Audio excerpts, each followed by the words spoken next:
All right, kids, welcome back to the online class. So, in our previous class, we attempted two column trial balance, one of the basics trial balance.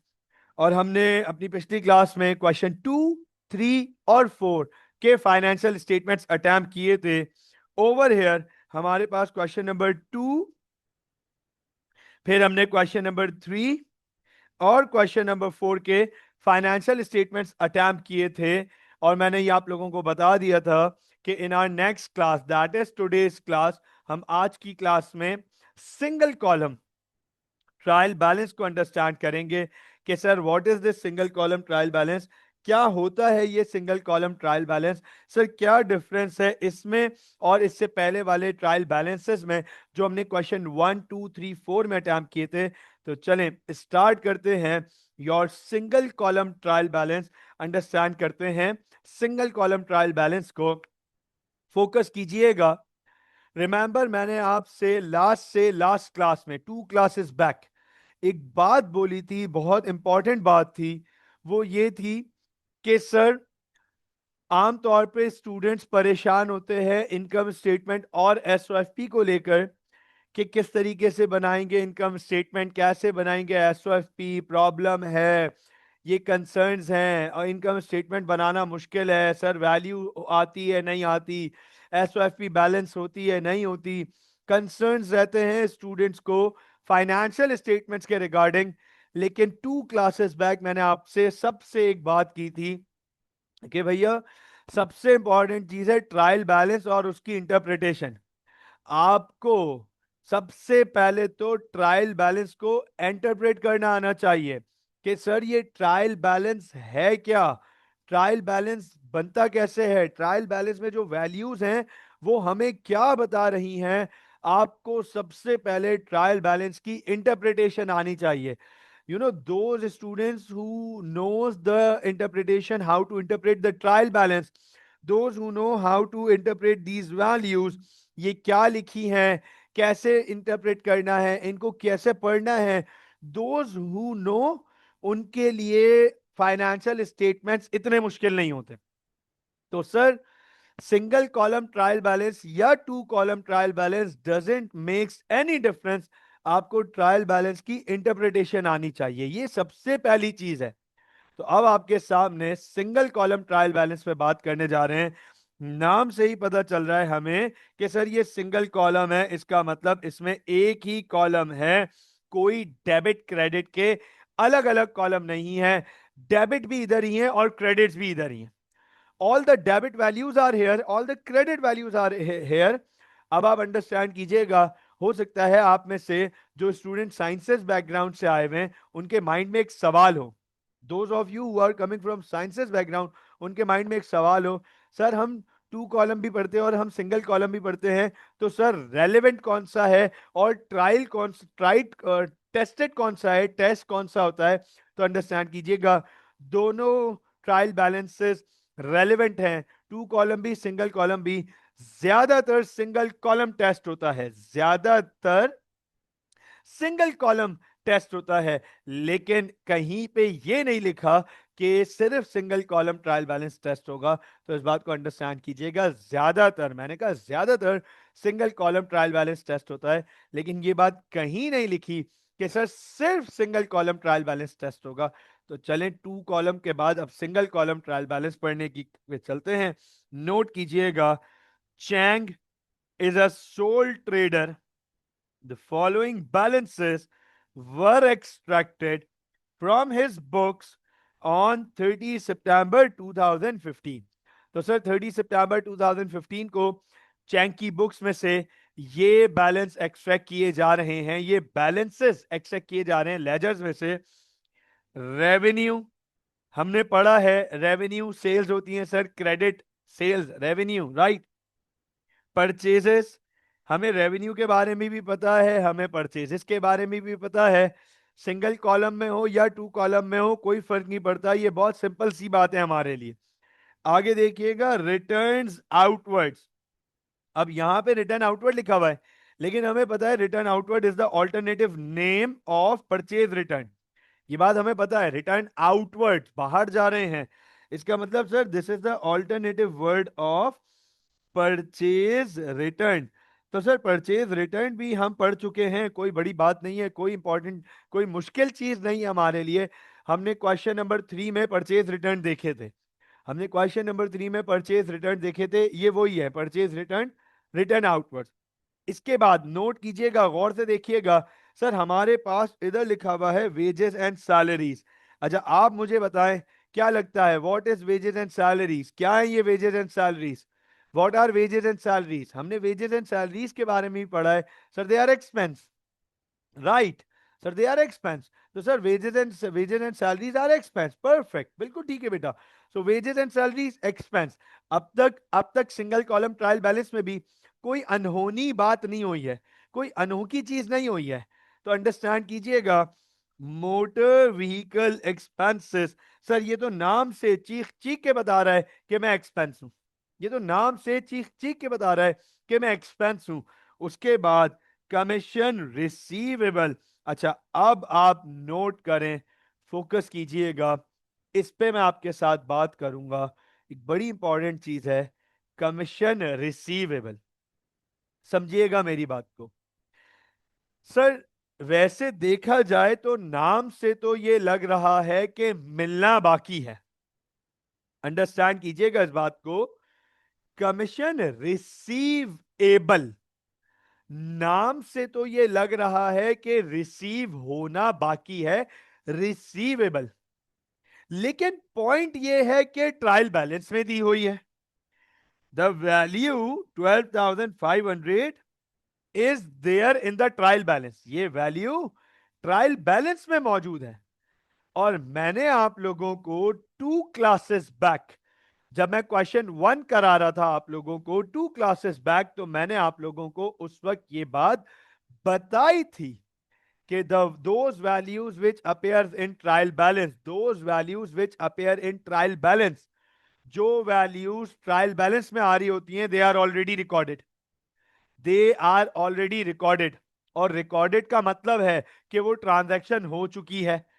इसका मतलब exactly Umar, exactly commission receivable in trial balance से examiner आपको hint देना चाह रहा है कि ये कमीशन मिल चुका है, this commission have been received.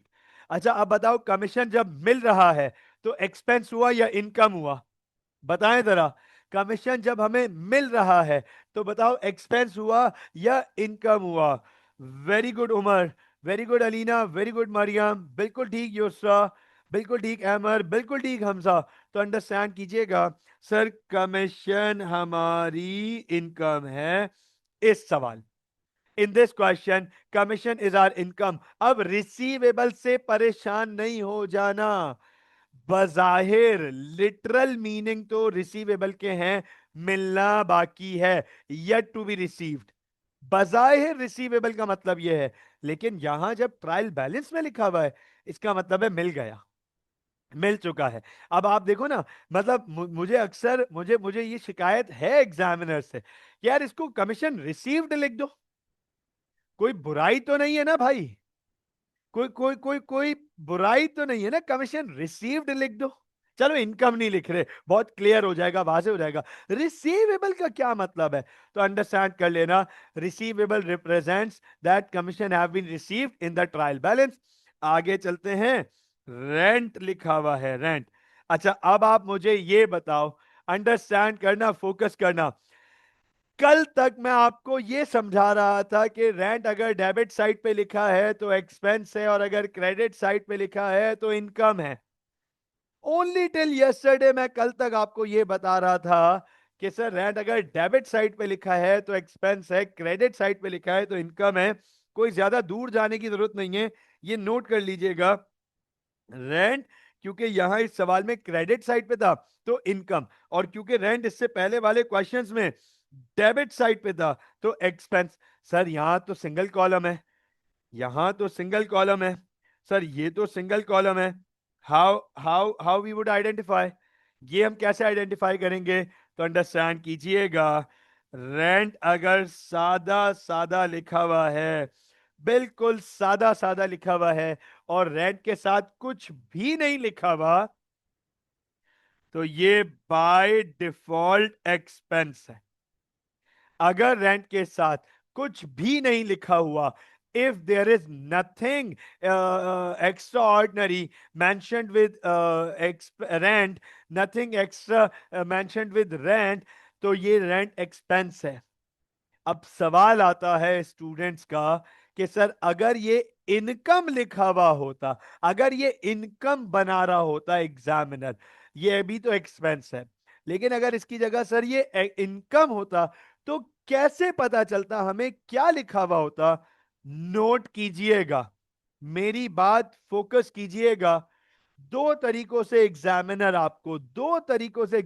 आपको ये शो कर सकता था कि ये रेंट एक्सपेंस नहीं बल्कि इनकम है।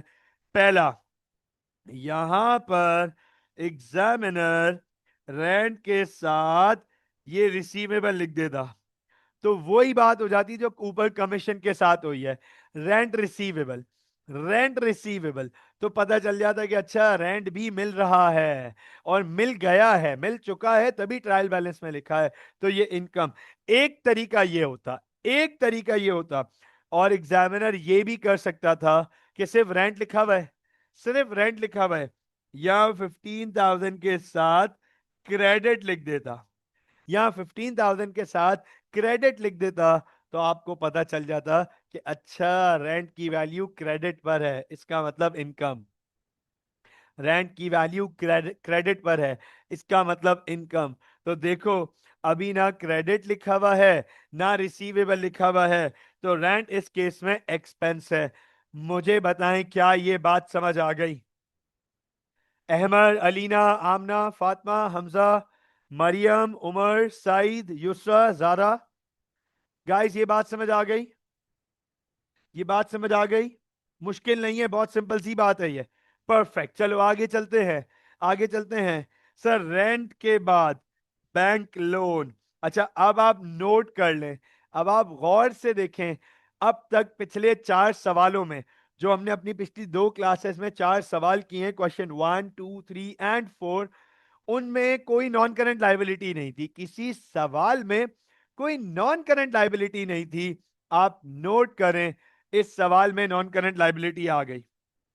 आप नोट करें, इस सवाल में ये नॉन करंट लाइबिलिटी आ गई। Bank loan is a non current liability, bank loan is a non current liability. और ये भी नोट कीजिएगा, गौर से देखिएगा, कह रहा है रीपेएबल 30 जून 2019, अभी है सितंबर 2015। अच्छा ये बताओ, ये बैंक लोन कितने टाइम में वापस करना है? जरा देख के बताओ, अभी है सितंबर 2015, ये बैंक लोन कितने टाइम में वापस करना है? सर 4 साल में ऑलमोस्ट वापस करना है, ऑलमोस्ट। कैसे बैंक लोन में डेबिट? बैंक लोन का पूछ रही है सारा या रेंट का पूछ रही है? ये क्लियर कर दें बस। तो बैंक लोन ये 4 साल में वापस करना है हमें, we have to return this 4 years, ये नॉन करंट लाइबिलिटी है, राइट? अच्छा, नहीं जरा रेंट के बारे में डेबिट नहीं लिखा हुआ होगा, कुछ नहीं लिखा हुआ तो वो बाय डिफॉल्ट एक्सपेंस है। इनकम के बारे में स्पेशली मेंशन्ड होगा, बस इनकम के बारे में स्पेशली मेंशन्ड होगा, एक्सपेंस के बारे में कुछ आप देखें ना बेटा, कुछ भी मेंशन नहीं है, सिर्फ रेंट और वैल्यू लिखी हुई है, तो बाय डिफॉल्ट एक्सपेंसिव बच्चा, ठीक है? बाय डिफॉल्ट बेटा ये एक्सपेंस है। चलें, अब आप नोट करें, बैंक लोन हो गया हमारा 30,000, और ये हो गया नॉन करंट लाइबिलिटी, 3.5 पौने 4, 4 साल में वापस करना है। आगे चलते हैं, बैंक इंटरेस्ट पेड। अब ये जरा बताओ, ये क्या है? What is this? What is this? Bank interest paid, bank interest paid, bank loan पे हमने इंटरेस्ट पे किया। आपको पता है ये एक्सपेंस है, बिजनेस करने की cost, this is expense, this is expense, ये बिजनेस करने की कॉस्ट है, this is the cost of doing business. हमने बैंक लोन क्यों लिया? बिजनेस करने के लिए, और बैंक लोन पर अब हमें बैंक को इंटरेस्ट देना पड़ रहा है, तो बिजनेस करने के लिए एक इंटरेस्ट एक्सपेंस ऐड हो गया, कॉस्ट है ये हमारी। मुझे बताएं, इज दिस क्लियर?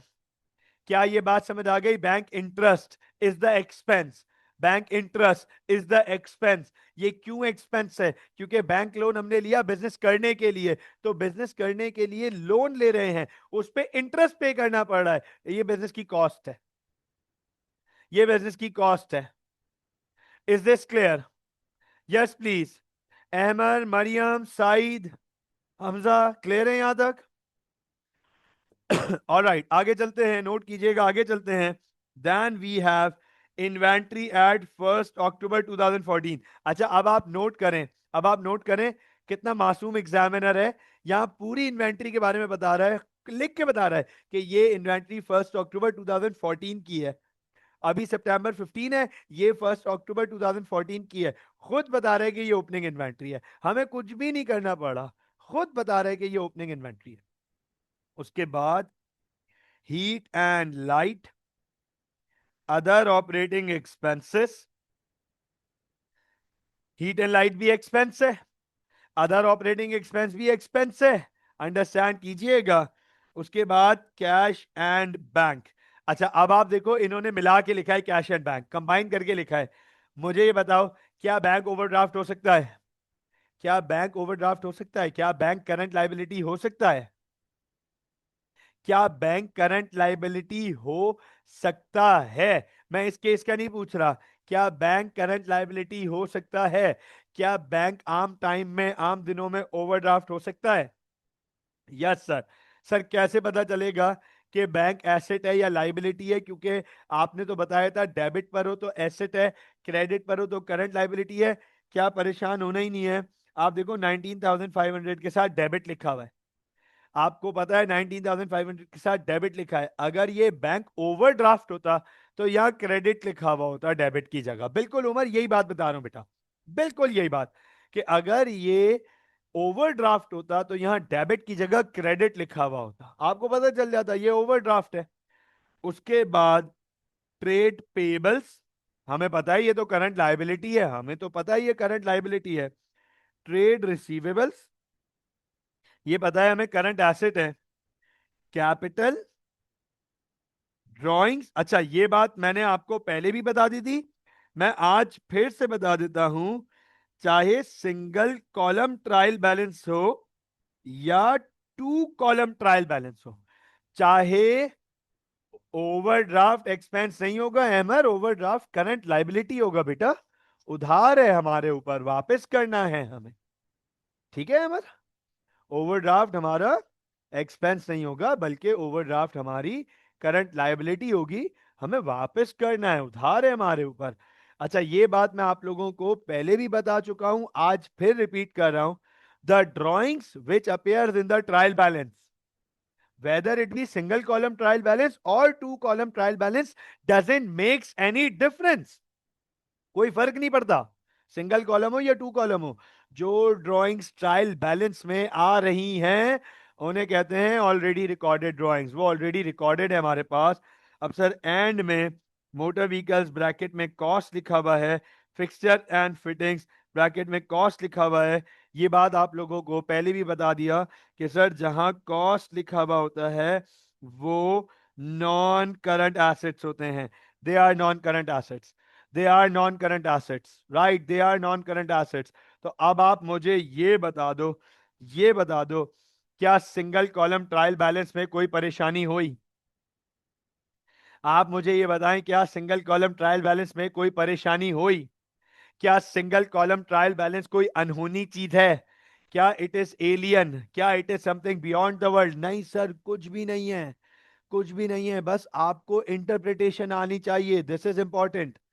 आपको इंटरप्रिटेशन आनी चाहिए, आपको पता होना चाहिए कि यार ये जो बात कर रहा है ना, ये जो वैल्यू लिखी है और मेंशन कर रहा है, क्या बोल क्या रहा है। आपको जब ये पता चल जाएगा क्या बोल रहा है, तो आप खुद आराम से रिकॉर्ड कर लोगे उसको कहां पे करना है। अब आप देखो आगे एडिशनल इंफॉर्मेशन में क्या कह रहा है, देखो एडिशनल इंफॉर्मेशन, रिमेंबर मैंने बताया था कि ट्रायल बैलेंस के साथ साथ एडिशनल इंफॉर्मेशन भी आती है, तो गौर से देखिएगा। ऑन 26 सितंबर 2015, अच्छा इसके लिए बराए मेहरबानी कुछ देर इंतजार कीजिए, the number you have dialled, अच्छा सॉरी, ओके, तो अंडरस्टैंड कीजिएगा भाई, इसके लिए बराए मेहरबानी मेरी एक रिक्वेस्ट है आप सब से कि ये जो एडिशनल इंफॉर्मेशन है ना, these are written in English, तो अपनी इंग्लिश पे थोड़ा सा फोकस कीजिएगा। There might be cases, there might be cases, आप में से कुछ केसेस हो सकते हैं बच्चों, बिल्कुल हो सकते हैं। हर कोई बराबर नहीं होता, हर कोई सेम बैकग्राउंड से नहीं आया हुआ होता, हर किसी की सेम एबिलिटी या पोटेंशियल नहीं होती, हर किसी की सेम लर्निंग नहीं होती। तो हो सकता है आप में से कुछ ऐसे स्टूडेंट्स हो जिनकी इंग्लिश वीकर साइड पर हो, चलो जिनको बोलना नहीं आती, लिखना भी मुश्किल है और पढ़ना भी मुश्किल है, या जिनके लिए इंग्लिश समझना थोड़ी सी मुश्किल होती है, उनको बेसिक इंग्लिश आती है। अंडरस्टैंड कीजिएगा इस बात को, ये हो सकता है, इसमें कोई हर्ज नहीं है। आपने अपनी इंग्लिश को इम्प्रूव करना है, इतना इम्प्रूव कर लेना है कि आपको अकाउंटिंग के अंदर इंग्लिश समझ आ जाए कि ये लिखा हुआ क्या है। क्योंकि अकाउंटिंग के अंदर भी जितनी एडिशनल इंफॉर्मेशन होंगी, जितनी जितनी बात कर रहा होगा एग्जामिनर, वो सब आपसे इंग्लिश में कर रहा होगा। और मैं ये बता दूं, आगे आपको फील होगा, ये आगे लिजिट बता रहा हूं, आपको फील होगा with the passage of time कि यार अकाउंटिंग का मसला नहीं है, इंग्लिश का मसला है। अकाउंटिंग का मसला नहीं है, इंग्लिश का मसला है। अकाउंटिंग तो आती है, अगर सर इंटरप्रेट करके बता दें कि ये लिखा हुआ क्या है, ये बोल क्या रहा है, तो वो जो करना है वो तो हमें आता है, हमें इंटरप्रिटेशन नहीं हो रही हमसे। तो मैं आपसे रिक्वेस्ट करूंगा, अभी आराम से हमारे पास टाइम है, you have time, make sure that with the progress, with the accounting progress, you made progress with in the English as well. ठीक है बेटा, तो आप कह रहे हैं ऑन 26 सितंबर 2015, अब आप नोट करना 30 सितंबर को इसके अकाउंटिंग ईयर एंड होता है। जो भी ये चैंग है, 30 सितंबर 2015 को इसका अकाउंटिंग ईयर एंड होता है। 30 September 2015 marks the end of the accounting year for Chang. ये चैंग का अकाउंटिंग ईयर वाइंड अप होता है इस दिन। तो 26 सितंबर 2015 मतलब 4 दिन पहले, मतलब 4 दिन पहले कह रहा है goods had been purchased for $3,000 cash. कह रहा है गुड्स खरीदे हैं $3,000 कैश के। The transaction had not been recorded in the books. अब कह रहा है ये गुड्स खरीदे हैं 30 सितंबर 2015 को 3,000 कैश। अंडरस्टैंड करना, गुड्स खरीदे 3,000 कैश, डबल एंट्री बताओ इसकी। चलो मैं देखता हूं, अब डबल एंट्री पढ़ते हैं इसकी। डबल एंट्री बताओ, goods bought for, goods bought 3,000 cash, double entry बताओ। Goods purchase 3,000 cash, goods purchase 3,000 cash, double entry बताएं इसकी। हाँ भी गाइस, डबल एंट्री बताएं। ओके उमर, वेरी गुड बेटा, वेरी गुड, बिल्कुल ठीक है। Goods purchase 3,000 cash, purchases debit, cash credit. Mariam बिल्कुल ठीक बेटा, आमना बिल्कुल ठीक, बिल्कुल ठीक। Sir purchases debit, cash credit. अच्छा ये बताओ परचेजेस बढ़ रही हैं या कम हो रही हैं? अलीना बिल्कुल ठीक बेटा, बिल्कुल ठीक। बताओ परचेजेस बढ़ रही हैं या कम हो रही हैं? परचेजेस बढ़ रही हैं। और कैश आ रहा है या जा रहा है? कैश आ रहा है या जा रहा है? सर कैश जा रहा है, कैश जा रहा है। परचेजेस बढ़ रही हैं, कैश कम हो रहा है, लेकिन ये ट्रांजैक्शन रिकॉर्ड नहीं हुई हुई थी। मतलब सुन लो, अब तक इस ट्रायल बैलेंस में इस इंफॉर्मेशन को एडजस्ट नहीं किया हुआ। ये जो ट्रायल बैलेंस है इसमें ये इंफॉर्मेशन एडजस्ट नहीं की हुई। तो बताओ परचेजेस की वैल्यू बढ़ रही है, तो परचेजेस में क्या हम 3,000 ऐड कर दें? क्या हम परचेजेस में 3,000 ऐड कर दें? क्योंकि परचेजेस की हैं तो परचेजेस करने का मतलब है परचेजेस की वैल्यू बढ़ रही है। और क्या हम कैश से, क्या हम कैश से, नोट कीजिएगा, कैश से 3,000 माइनस कर दें? क्या हम कैश से 3,000 माइनस कर दें? Is this right? Is this right? Goods purchase 3,000 cash, goods purchase 3,000 cash, purchases बढ़ रही हैं, परचेजेस इंक्रीज करेंगे, कैश कम हो रहा है, कैश माइनस करेंगे। अब ये ट्रांजैक्शन एडजस्ट हो गई, वो जो कहते हैं ना the transaction had not been recorded in the books. अब ये ट्रांजैक्शन एडजस्ट हो गई। फिर क्लोजिंग इन्वेंट्री, तो इन्वेंट्री वॉज वैल्यूड एट 29,980, बता दिया कि ये क्लोजिंग इन्वेंट्री है। अब आप मुझे बताएं, क्या हमें इस ट्रायल बैलेंस में कोई प्रॉब्लम नजर आ रही है? आप बताएं, क्या इस ट्रायल बैलेंस में हमें कोई प्रॉब्लम नजर आ रही है? नहीं सर, कोई प्रॉब्लम नजर नहीं आ रही। मैं आपके सामने इसका इनकम स्टेटमेंट और statement of financial position attempt करने जा रहा हूं। प्लीज फोकस कीजिएगा। अदर इनकम को बैंक में ऐड क्यों नहीं किया फिर? अच्छा अलीना, एक सवाल है। अलीना, एक सवाल है। क्या अदर इनकम्स, ये दो अदर इनकम है, बल्कि एक ही, सॉरी, एक ही अदर इनकम है, ये कमीशन इनकम। सवाल सुनना मेरा। क्या कमीशन इनकम ट्रायल बैलेंस में लिखा हुआ है या इधर एडिशनल इंफॉर्मेशन में लिखा हुआ है? अलीना, क्या कमीशन इनकम ट्रायल बैलेंस में लिखा हुआ है या अदर इन्फो उसमें लिखा हुआ है, एडिशनल इंफॉर्मेशन में? जी Alina.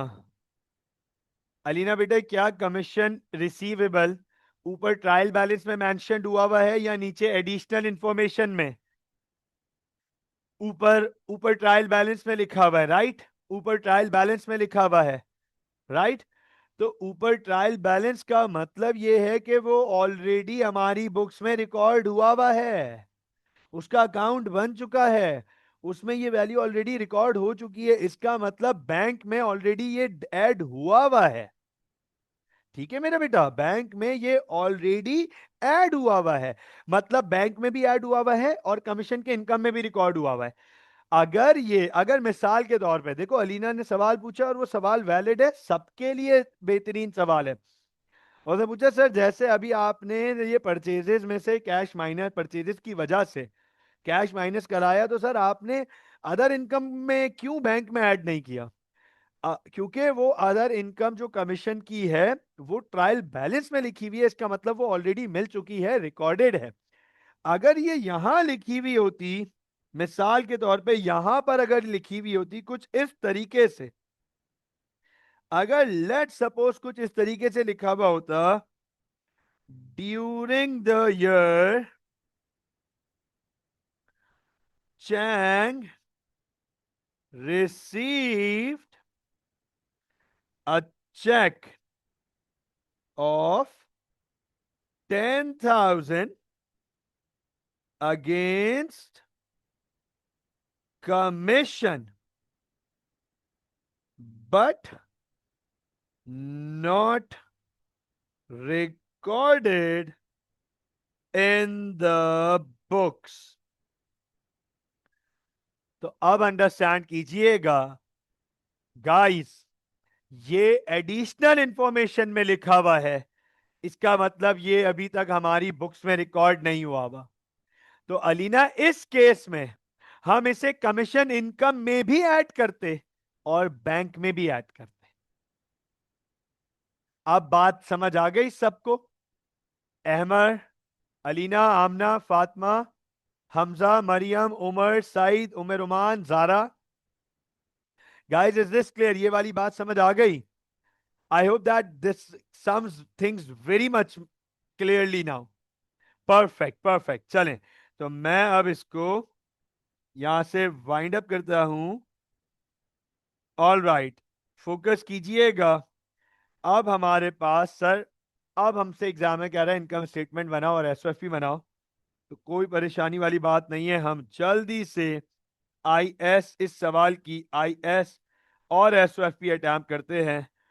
This is question 4.1। Please focus कीजिएगा।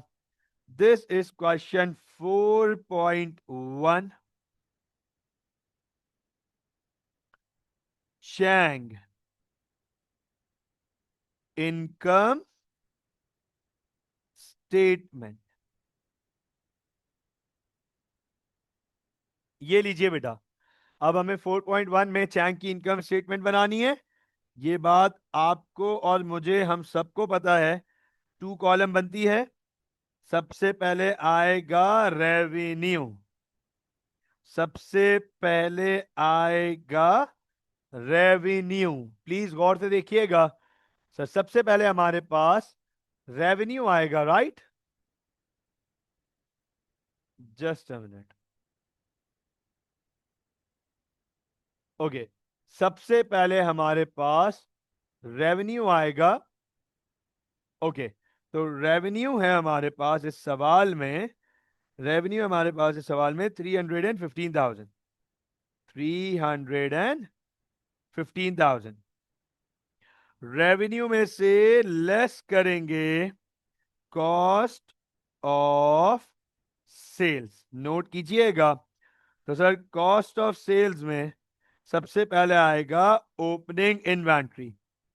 अच्छा, कोई सेल्स रिटर्न नहीं है, परचेज रिटर्न था इस सवाल में, परचेज रिटर्न था, कोई सेल्स रिटर्न नहीं था, ठीक है ना, तो इसलिए नहीं लिखेंगे। ओपनिंग इन्वेंट्री हमारे पास ये रही, opening inventory 36,800, 36,800 add purchases, purchases है ये। अच्छा, अब आप नोट कीजिएगा, क्या परचेजेस में कोई अमेंडमेंट आ रही है? क्या परचेजेस में कोई एडजस्टमेंट आ रही है? क्या परचेजेस की वैल्यू जो हमें ट्रायल बैलेंस में दी हुई है बच्चों, क्या उसमें कोई एडजस्टमेंट आ रही है? यस सर, 3,000 की एडजस्टमेंट आ रही है। तो पता है इसको दिखाना पड़ेगा, इसको ऐसे शो करेंगे, 165,000 प्लस 3,000, ये देखिएगा ऐसे हम इसको शो करेंगे, 165,000 प्लस 3,000, 168,000, ये आ गए हमारे पास परचेजेस। इसके बाद सर सवाल में, चैंग के सवाल में कोई कैरेज इनवर्ड्स नहीं है, चैंग के सवाल में कोई कैरेज इनवर्ड्स नहीं है, सीधा सीधा लेस करेंगे परचेज रिटर्न। तो परचेज रिटर्न का ये लिखा हुआ है, रिटर्न आउटवर्ड्स 2,600, 2,600। कोई अनरिकॉर्डेड गुड्स ड्राइंग्स भी नहीं है, ड्राइंग्स हैं लेकिन वो तो ऑलरेडी रिकॉर्डेड हैं, कोई अनरिकॉर्डेड गुड्स ड्राइंग्स नहीं है हमारे पास। अगर होती तो यहां एडिशनल इंफॉर्मेशन में होती। तो अब सीधा लेस करेंगे क्लोजिंग इन्वेंट्री, तो सीधा सीधा क्लोजिंग इन्वेंट्री माइनस करेंगे, जिसकी वैल्यू है 29,980, जिसकी वैल्यू है 29,980। तो अब आप नोट कीजिएगा, फोकस कीजिएगा, अब मैं इसकी वर्किंग करके कॉस्ट ऑफ सेल्स निकाल रहा हूं। Okay, Umar Kasmani has already done the working, thank you Umar.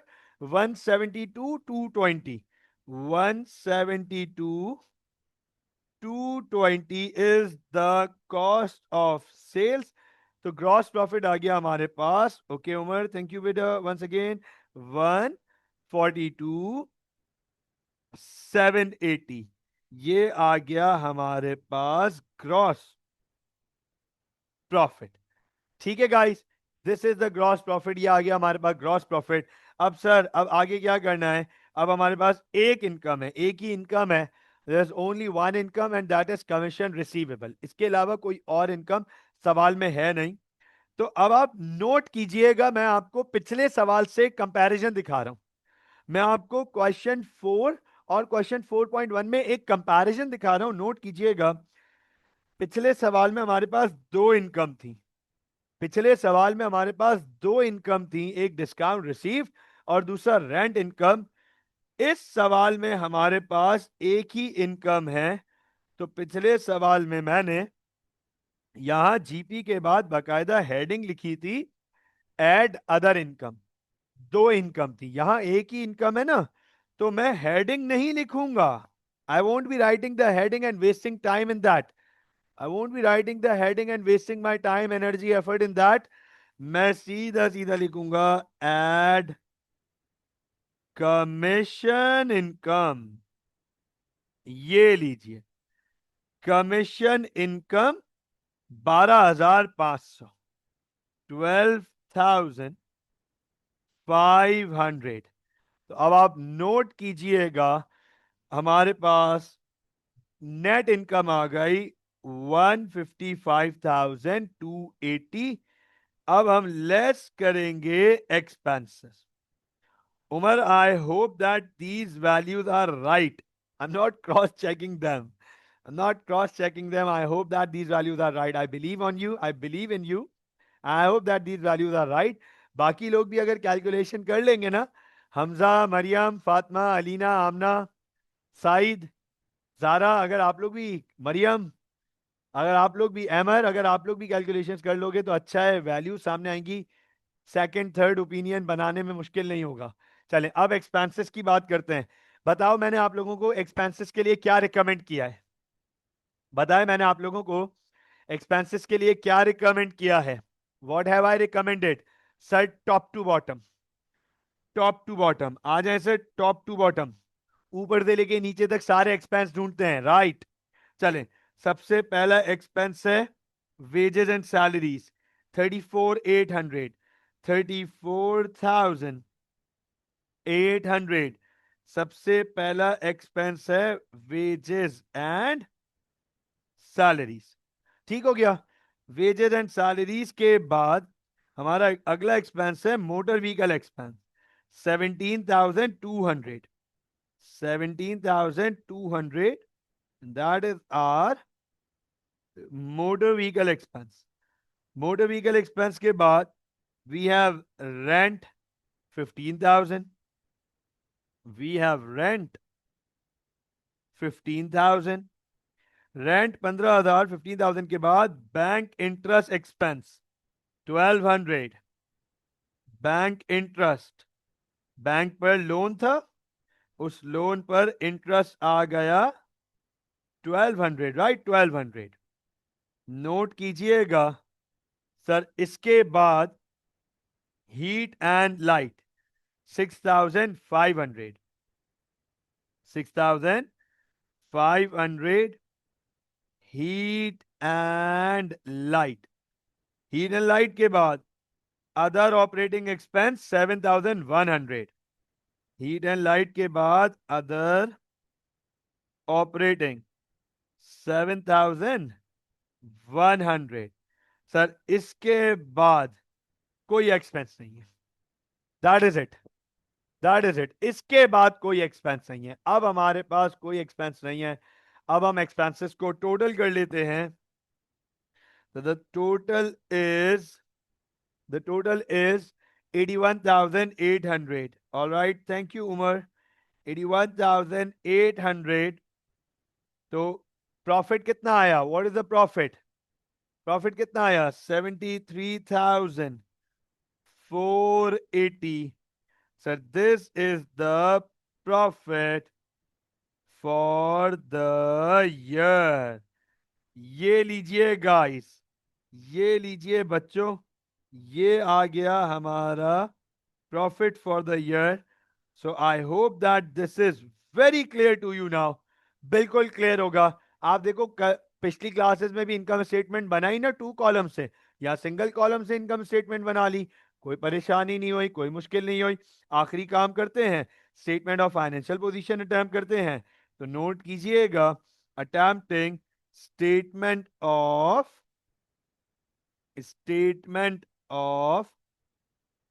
Financial position. तो सर अब स्टेटमेंट ऑफ फाइनेंशियल पोजीशन बनाने जा रहे हैं। फोकस कीजिएगा, स्टेटमेंट ऑफ फाइनेंशियल पोजीशन बनाने जा रहे हैं। ऑल राइट, सबसे पहले आपको, मुझे पता है नॉन करंट एसेट, सबसे पहले हमें पता है non current assets. Alright, non current assets, non current assets में हमारे पास दो नॉन करंट एसेट्स हैं। We have two non current assets, motor vehicle और fixture and fittings, right? Motor vehicles 50,000 and fixtures and fittings ये हैं, कितने हैं? 24,000। तो सर ये मिलाकर वैल्यू हो गई हमारे पास 74,000, राइट? 74,000 हमारे पास टोटल नॉन करंट एसेट्स की वैल्यू हो गई। इसके बाद करंट एसेट्स, चलें करंट एसेट्स देखते हैं। करंट एसेट्स में क्या क्या नजर आ रहा है? सर मुझे कैश एंड बैंक नजर आ रहा है। करंट एसेट्स में मुझे कैश एंड बैंक नजर आ रहा है। एमर, इसके लिए बेटा पुरानी वीडियो देखिएगा, चलो जल्दी से बता देता हूं, जिनके आगे कॉस्ट लिखा हुआ होता है वो नॉन करंट एसेट्स होते हैं। ये पुरानी वीडियोस में बताया हुआ है, पुराने लेक्चर्स में बताया हुआ है। जिनके आगे कॉस्ट लिखा हुआ होता है, एग्जामिनर हिंट दे रहा होता है कि ये रहे नॉन करंट एसेट, ये रहे नॉन करंट एसेट। चलो आगे देख लें। अब एक तो मुझे कैश एंड बैंक नजर आ रहा है, एक ट्रेड रिसीवेबल्स नजर आ रहे हैं, और सर एक क्लोजिंग इन्वेंट्री नजर आ रहा है। ये तीन हमारे पास, ये तीन हमारे पास करंट एसेट्स हैं। तो नोट कीजिएगा, we have cash and bank. बच्चों गौर से देखिएगा, we have trade receivables and we have inventory. ठीक है। अच्छा ये भी नोट कर लीजिएगा कि कैश एंड बैंक में एक एडजस्टमेंट है, कैश एंड बैंक में एक एडजस्टमेंट है। 19,500 में से 3,000 माइनस करना पड़ रहा है, 19,500 में से 3,000 माइनस करना पड़ रहा है, तो ये बनता है 16,500। लेकिन मैं ब्रैकेट में यहां शो करूंगा 19,500 माइनस 3,000, 16,500। उसके बाद ट्रेड रिसीवेबल्स 34,000 और क्लोजिंग इन्वेंट्री 29,980, 29,980। नोट कीजिएगा, गौर से देखिएगा। अच्छा ये टोटल आ गया 80,480, 80,480, और टोटल हो गया 154480। ये हमारे पास आ गए टोटल एसेट्स। अब हमें इसको इक्वल करना है इक्विटी एंड लाइबिलिटीज से। अब हमें इसको इक्वल करना है इक्विटी एंड लाइबिलिटीज से। तो सर सबसे पहले इक्विटी में नोट कीजिएगा ओपनिंग कैपिटल, ओपनिंग कैपिटल। तो ये ओपनिंग कैपिटल बनता है हमारे पास, ये ओपनिंग कैपिटल बनता है हमारे पास 44,000। ये ओपनिंग कैपिटल बनता है हमारे पास 44,000। ऐड करेंगे प्रॉफिट, तो प्रॉफिट है हमारे पास सवाल में 73,480, 73,480 लेस करेंगे ड्राइंग्स। ड्राइंग सिर्फ हमारे पास ऑलरेडी रिकॉर्डेड ड्राइंग्स हैं। एक ही ड्राइंग्स है ऑलरेडी रिकॉर्डेड ड्राइंग्स, और वो है 18,000। ये रही 18,000।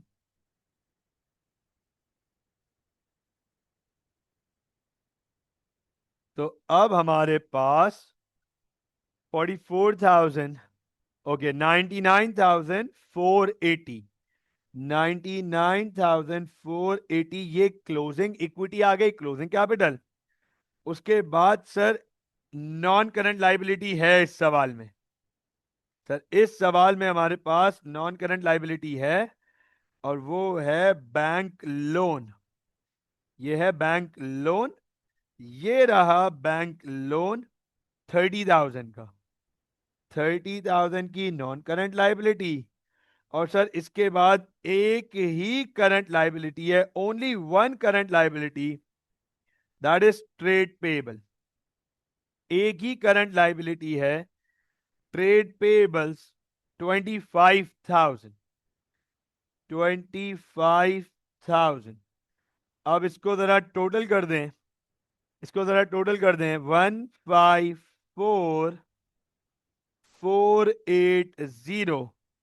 तो अब आप जरा मुझे ये बताएं गाइस, अब आप मुझे ये बताएं, इज दैट क्लियर?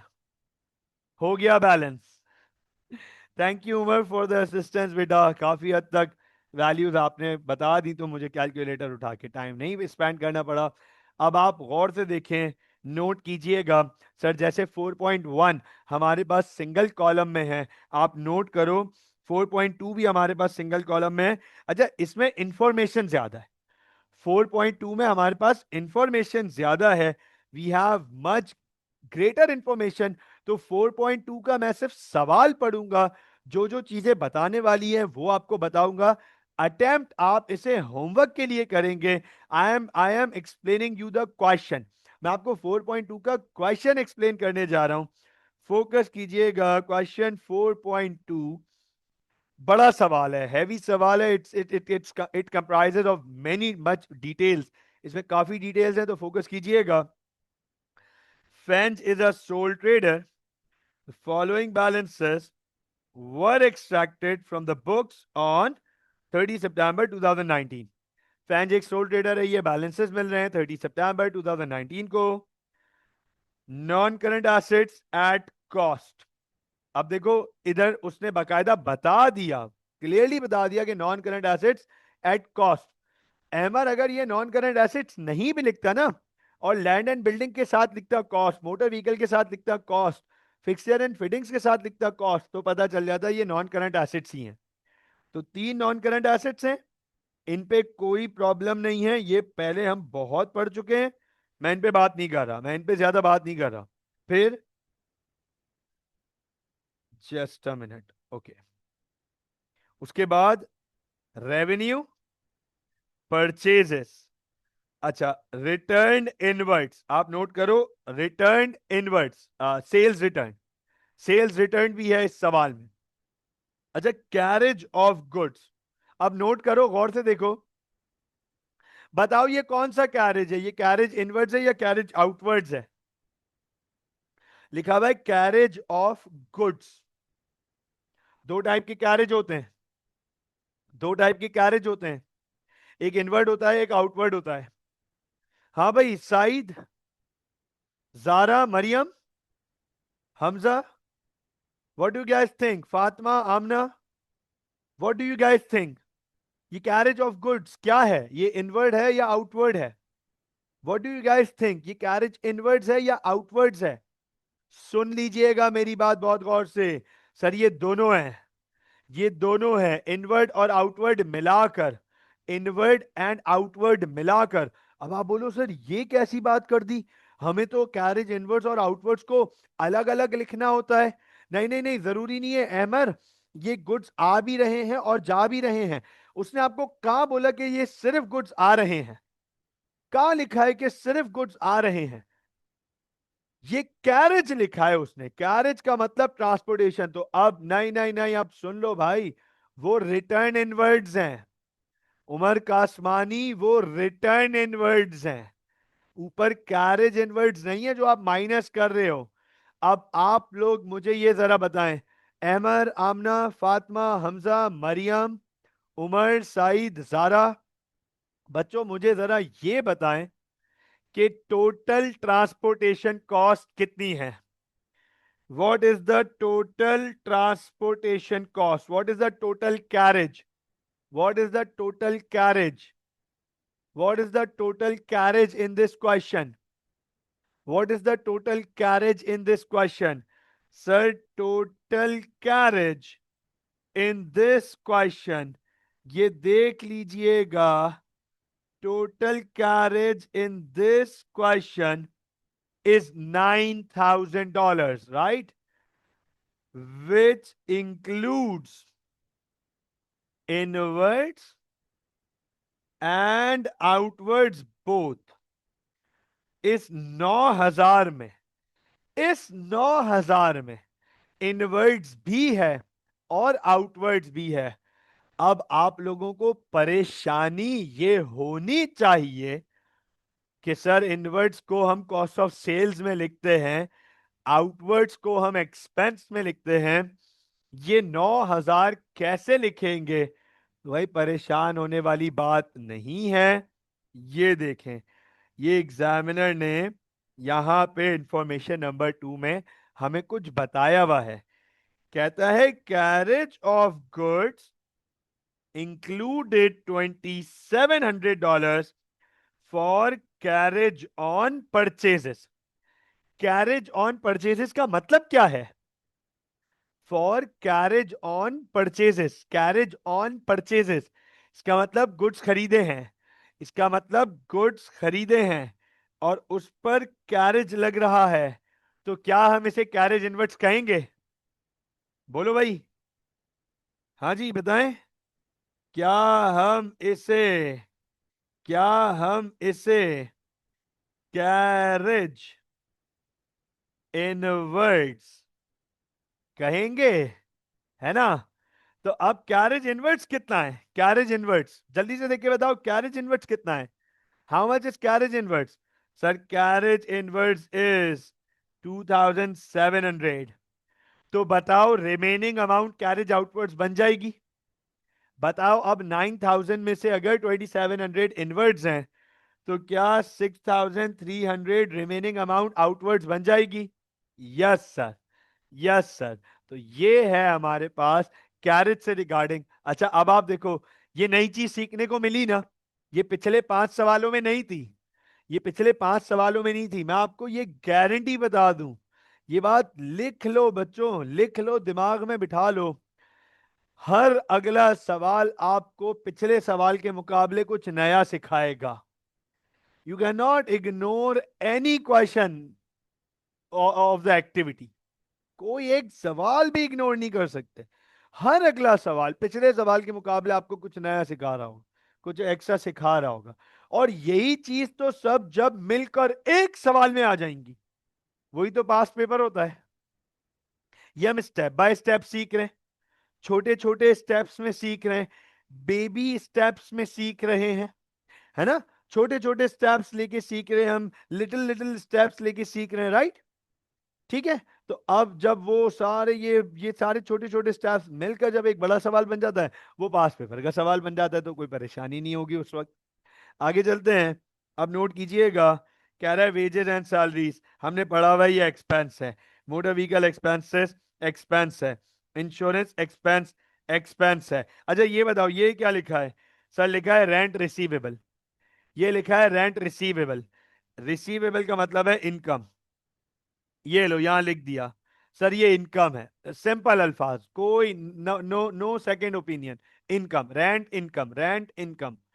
इसके बाद बैंक लोन, बैंक लोन। अच्छा अभी फिलहाल एज ऑफ राइट नाउ आज की क्लास में मैं आपके सामने इसको 6%, अभी ये जो 6% लिखा था ना, देख लो, देख लो एक दफा।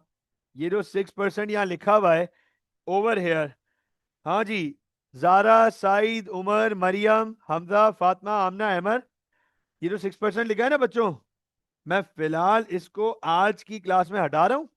ये हमारी कमिंग वीक में आ जाएगा, ये हमारी कमिंग वीक की क्लासेस में आ जाएगा सामने। डोंट वरी अबाउट दैट, अभी इसको छोड़ दो। बस इतना पता होना चाहिए कि ये बैंक लोन है, 2022 3 साल बाद वापस करना है, तो ये नॉन करंट लाइबिलिटी है। ये पता होना चाहिए आपको कि सर ये नॉन करंट लाइबिलिटी है। उसके बाद बैंक इंटरेस्ट पेड एक्सपेंस हो गया। ये ओपनिंग कैपिटल, ये ऑलरेडी रिकॉर्डेड ड्रॉइंग्स, ये opening inventory. Electricity and water expense है, इलेक्ट्रिसिटी एंड वाटर एक्सपेंस है। मार्केटिंग एक्सपेंस है, जनरल एक्सपेंस है, राइट? वैसे जनरल आसिम मुनीर भी है, लेकिन जनरल एक्सपेंस है, राइट? ठीक है। उसके बाद बैंक। अच्छा अब बताओ जरा बैंक के साथ क्या लिखा है? आप जरा बताओ बैंक के साथ क्या लिखा है सामने? क्रेडिट लिखा हुआ है। बैंक के सामने क्रेडिट लिखा हुआ है वैल्यू का। इसका मतलब सर ये बैंक ओवरड्राफ्ट है, करंट लाइबिलिटी। ये बैंक ओवरड्राफ्ट है, करंट लाइबिलिटी। उसके बाद cash, trade payables and trade receivables, ये लीजिए।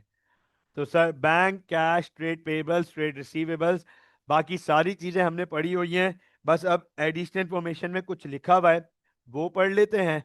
तो उसको वाइंड अप करूंगा, आपको होमवर्क दूंगा, तो देख लो पहली इंफॉर्मेशन में क्या लिखा हुआ है। पहली इंफॉर्मेशन में लिखा हुआ है on 15 August 2019 goods had been purchased on credit. अच्छा पिछले सवाल में, चैंग वाले सवाल में कैश से खरीदे थे, ये क्रेडिट पे खरीद रहे हैं। क्रेडिट का मतलब क्या है मरियम? क्रेडिट का मतलब क्या होता है? साइड क्रेडिट का मतलब क्या होता है? परचेज ऑन क्रेडिट, क्रेडिट का मतलब क्या होता है? हाँ जी हमजा, क्रेडिट का मतलब क्या होता है? सर उधार, एग्जैक्टली exactly. उधार। सर क्रेडिट मींस के पे नहीं किया। बिल्कुल। तो सर गुड्स खरीदे हैं, क्रेडिट पे खरीदे हैं, उधार पे खरीदे हैं, और कह रहा है ये ट्रांजैक्शन अब तक बुक्स में रिकॉर्ड नहीं हुई है।